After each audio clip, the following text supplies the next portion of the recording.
bikin apa sih, ada satu event, bukan satu event tapi ada satu kegerakan itu G2. Dimana pertama-tamanya itu baru mulai dari King's Kid, kita gabung sama King's Kid. Tapi ada satu saat di mana G2 itu berubah dan dari ada satu titik di mana aku merasa kalau aku ada di G2 itu bukan karena aku memang pelayanan, tapi aku di situ adalah aku berada di G2 itu karena aku udah direncanakan Tuhan.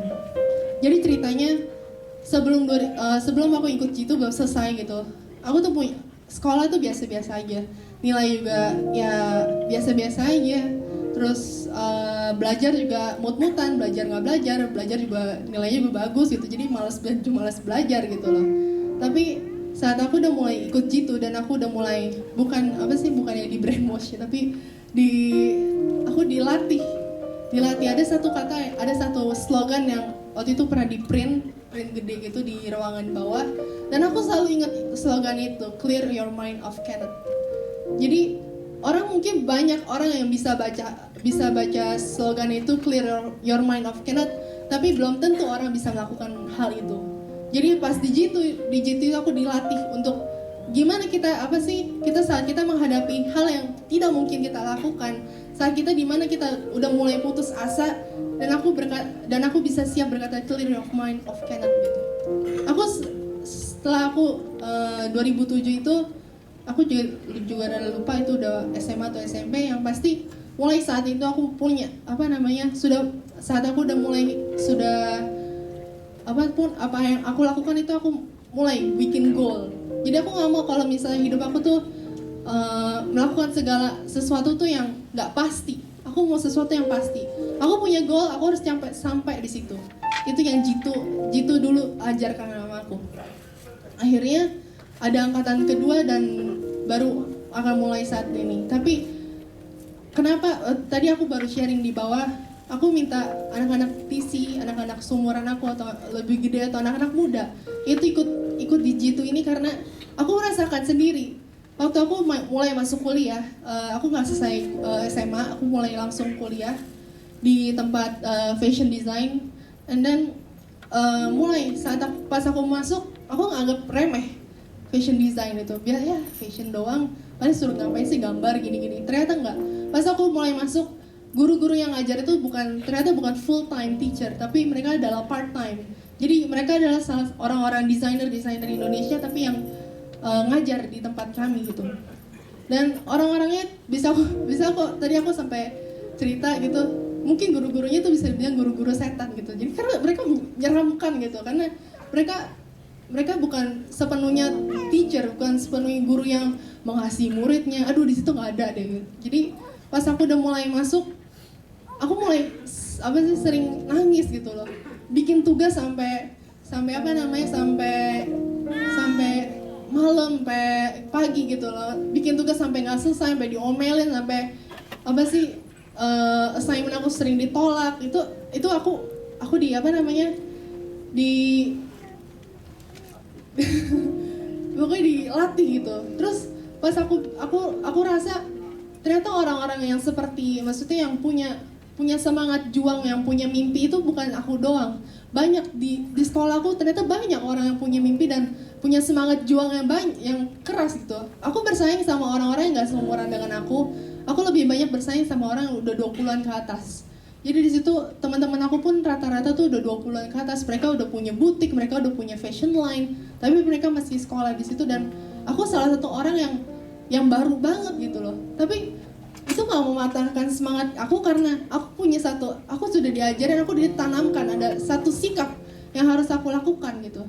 Dan sampai saat ini aku bisa berdiri, aku udah bisa melawan, udah hampir 1 tahun aku sekolah di sini, dan aku udah bisa melawan beberapa dari 30 hampir 40 murid di term pertama itu, first term itu dari hampir 40 murid. Terus aku naik ke term 2, aku hanya yang lolos adalah cuma 3 orang dari kelas aku. Aku salah satunya yang lulus semua. Dan sampai sekarang aku berdiri kemarin aku baru berkompetisi di salah satu restoran, karena karena aku punya satu sikap yang aku percaya Tuhan itu udah menanamkan itu pas dari 2007 itu. Saat orang-orang biasa banyak bilang kalau dunia adalah sekolah kehidupan, tapi menurut aku dunia hanya memberi tantangan yang akan sukses, yang akan membuat kita sukses atau tidak hanyalah sikap kita. Dan aku belajar sikap itu, aku dilatih untuk mempunyai sikap seorang pemenang, sikap yang benar itu ada di Jitu. Aku sangat bersyukur karena nggak ada tempat lain, nggak ada gereja lain. Mungkin ada, tapi saat ini yang aku tahu tuh nggak ada gereja lain yang mau concern di youth dan mau mengajarkan sesuatu hal yang besar untuk masa depan. Jadi kenapa aku pengen teman-teman aku yang lain, teman-teman yang masih muda ikut ke dalam gerakan ini, karena gerakan ini sudah menanamkan satu sikap yang benar, dan aku sudah merasakannya. Gitu.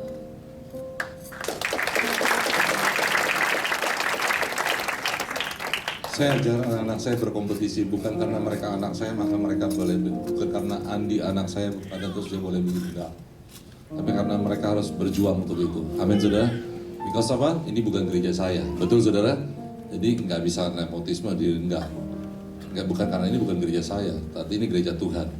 Nah itu saya tanamkan. Nah, life is competition. Anak-anak muda, begini loh, saya punya hati saya seperti ini. Saya punya banyak teman-teman, saya punya banyak jaringan-jaringan di hamba-hamba Tuhan di desa, di kota-kota kecil, di mana mereka di daerah-daerah itu paling anak-anak mereka akan ada di sana sekitar 2 tahun, 3 tahun. Setelah itu mereka ke kota.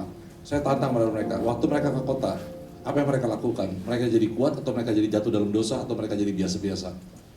Nah itu di situ yang kita sungguh-sungguh, saya katakan selalu, gereja itu jadi sebuah tempat preparation, mempersiapkan, amin, ya, pembelajaran pembelajaran hidup. Di situ saya berharap dengan, ya, dan bukan cuma seumur 18. Saya lihat ada beberapa di sini, ya, yang mungkin di atas 20 atau apa yang sudah tuh bisa bergabung bukan cuma untuk diajar, tapi bisa bergabung juga untuk, ya, senior di sini. Kalau saya mau terbawa dengan anak muda, bisa bergabung untuk juga mengimpartasikan sesuatu. Amin. Ya, saya masih ingat waktu itu tahap pertama tuh apa namanya? Youth Explosion apa ya? Teruna Explosion. Kita panggil yang mereka berada dari Rudi Hartono atau owner dari misal Tony Roma, segala macam, beberapa yang kita kenal, mereka suruh sharing dari yang mereka bisa mendapatkan achievement dari masa muda, supaya sharing life, membagikan hidup. Amin, saudara.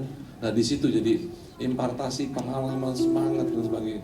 Baru di situ saya melihat achievement daripada pencapaian daripada Devina. Dia juga ngelihat cicinya Monik bagaimana kerja keras, dan saya lihat dia berusaha untuk lebih keras daripada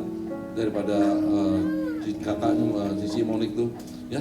Nah dia melihat sebuah panutan, dia lihat sebuah itu, dia bagaimana dia ngelihat papi maminya. Dia, saya berharap kenapa dalam gerakan ini juga anak-anak yang di training kita minta peran serta daripada orang tua, karena pada akhirnya setiap anak-anak harus mempunyai panutan.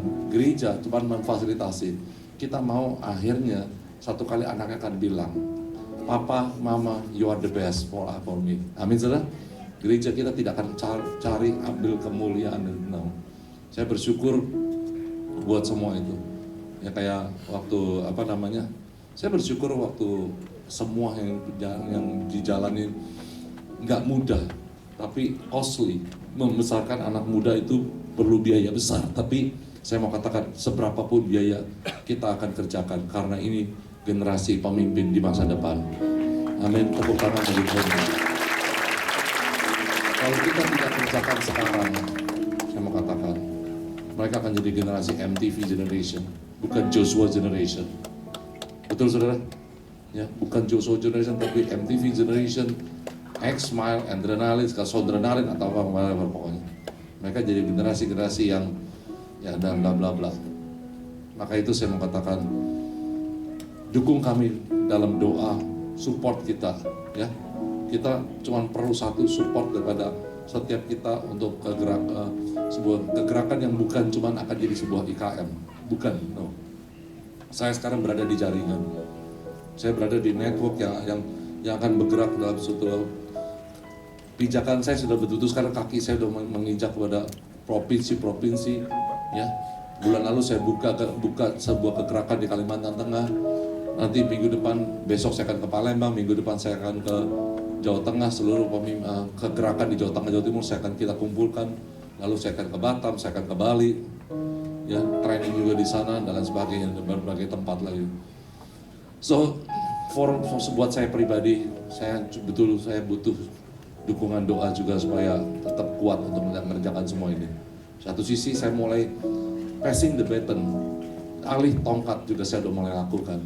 Pak Daniel, Pak Rudi Eko, juga Herman sebagai junior wakil gembala yang lebih muda untuk DPA, dan juga gembala-gembala Pak Akong, Pak Asin, Pak Agus Dharma, Pak Edi Sarifan. Saya mulai lepas otoritas keuangan juga kepada Pak Aryo atau segala macam. Saya yang tahu ini gereja Tuhan, amin saudara. Ya, saya akan lebih fokus kepada firman di sini sebagai membapai. Karena kalau saya tidak lepas itu, semuanya akan jadi saya. Tapi ke depan, kalau ada achievement atau prestasi apapun, itu akan jadi prestasi mereka, bukan lagi saya. Amin saudara. Ya, saya harus membapai gerakan ini dan menjalankan semua itu. Kita butuh banyak hal, terlebih dulu saudara support. Jadi kalau ada orang tua atau apa yang saya katakan yang sudah berkeluarga, yang punya pengalaman atau apa, atau yang bisa dibagikan, bicara pada kita, tolong bicara pada kita akan bawa mereka. Dan saya mau terapkan juga life is competition. Mungkin satu kali kelak mereka akan kita kirim untuk